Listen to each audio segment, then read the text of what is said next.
You're pointing at empty sky and calling it science. It was a May afternoon outside Norman, Oklahoma, and the distance between a meteorologist with 15 years on television and a storm chaser with a truck full of equipment had never looked greater. Brett wore the KFOR blazer. He had the degree, he had the audience. Calvin Reed had a radar display bolted to a hood and 11 years of standing in fields that everyone else had already left. Calvin circled a coordinate on his display. "Funnel touches down right there," he said. "Give it 15 minutes. This is exactly what happens when someone with a GoPro and a Facebook page starts calling themselves a scientist.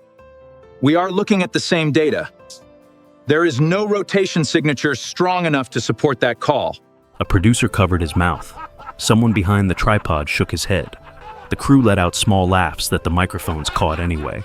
Calvin did not move. "I have been watching this system since 4 in the morning. I will wait." Brett looked at the anchor. Cut him off. 11 minutes passed. The funnel dropped from the base of the supercell and touched ground exactly where Calvin had circled. Not approximately. Exactly. Within 2 miles of the marked coordinate, the radar signature flared red on every screen in the state at once. A camera technician dropped his equipment and ran. Another grabbed the arm of the person standing next to him. Brett stood at the edge of the broadcast frame, mouth open, nothing coming out. The cameras were still live. Diane walked from the SUV she had been parked in 200 meters back. She carried her laptop to the truck, opened it, and turned the screen toward the nearest lens without any drama. Brett finally managed a sentence. "How did he even?" "He has done this 23 times, Diane said.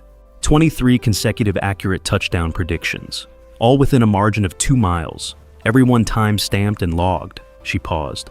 "The software behind this analysis received a federal patent 6 weeks ago." Brett adjusted his blazer.